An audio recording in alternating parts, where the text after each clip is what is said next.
It's that time of the year again. My channel is now 2 years old, and just like last year, you could submit your own. You probably already know the procedure, and if not, you can check my 1-year anniversary video. Unfortunately, there aren't really any more timelines than 1 year ago, but anyways, the first timeline is from Daniel Santiago Hurtado and is about Spain continuing to be ruled by the House of Trastamara. 1. Prince of Asturias and Girona survives, and the Trastamaras survive to the present day, allowing Spain to focus on its colonial endeavors and not be involved in European affairs. Meanwhile, the Habsburgs stay in the HRE with Charles V having married Mary Tudor the Elder begins solely focused on Germany. He battles France to victory and maintains Burgundy and is able to tame the Protestants. Meanwhile, his brother Ferdinand still gets Hungary and Bohemia. And slowly the two branches of the Habsburgs kick the Ottomans out of Europe, with Charles' branch able to form the German Empire.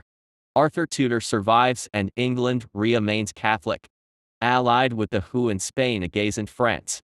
Eventually the British Isles are united under the Tudors. And the French Revolution never happened as France would be much more contained. Overall, this timeline is relatively short, but it is unique and interesting nonetheless and stands out the most. The second timeline was done by Isaiah Slack and is about the United States under Bush Jr. restoring the Afghan monarchy. Mohammad Zahir Shah was the last king of Afghanistan, reigning from November 8, 1933 until he was deposed on July 17, 1973, ruling for 40 years. Zahir Shah was the longest-serving ruler of Afghanistan since the foundation of the Durrani Empire in the 18th century. He expanded Afghanistan's diplomatic relations with many countries, including with both sides of the Cold War.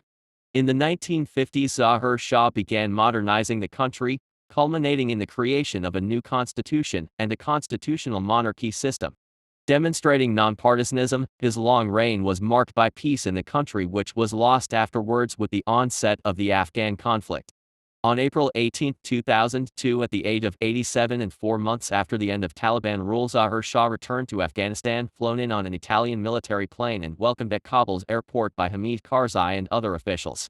His return was widely welcomed by Afghans, and he was liked by all ethnic groups. There were proposals for a return to the monarchy. Zahir Shah himself let it be known that he would accept whatever responsibility was given him by the Loyajergo, which he initiated in June 2002. However, he was obliged to publicly renounce monarchical leadership at the behest of the United States, as Pakistan would not accept Zahir as king due to fears regarding his stance on the Durand Line issue. The American government knew allowing him to be restored could result in Pakistan feeling threatened to the point they may cease cooperating with the international coalition and potentially even resume their support for the Taliban. This decision allowed the Taliban to be restored as the government of Afghanistan. However, if Mohammad Zahir Shah was restored, Afghanistan will become a prosperous and stable country and the Taliban will not return to power.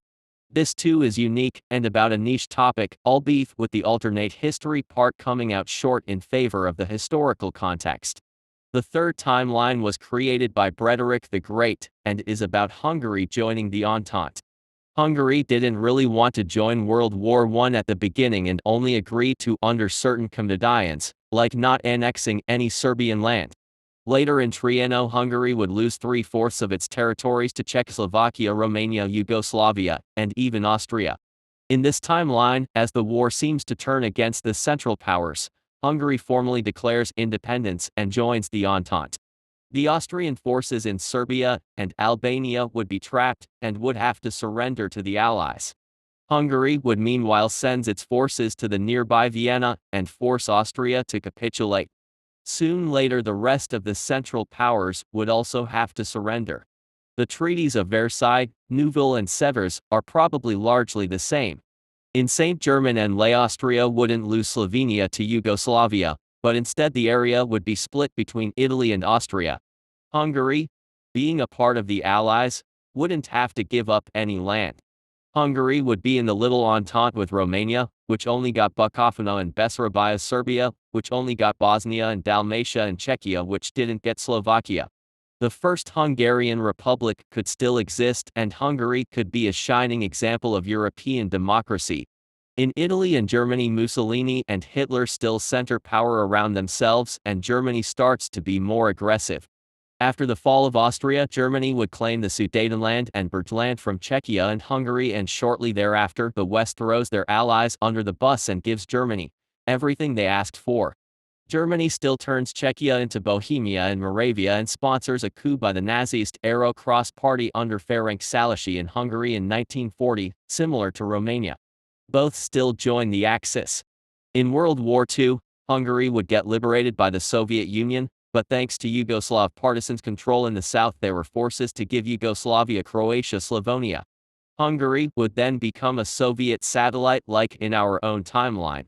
Nowadays, Hungary is a powerful, albeit unstable country, thanks to its minorities. Politics in Hungary could be similar to India, so a Hungarian nationalist right-wing coalition, probably under Viktor Orban, and a more centrist and left-leaning coalition with minority appeal.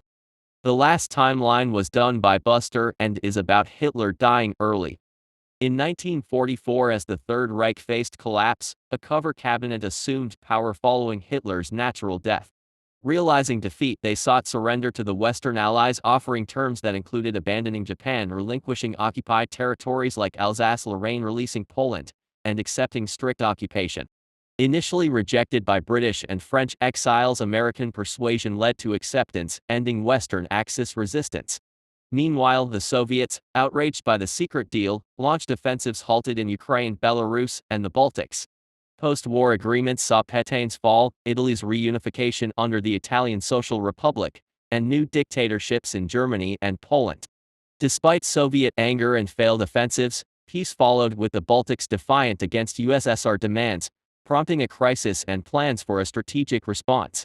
These are all the 4 timelines you made. I need to thank you all because I wouldn't be here if it weren't for you. Let's meet again next year.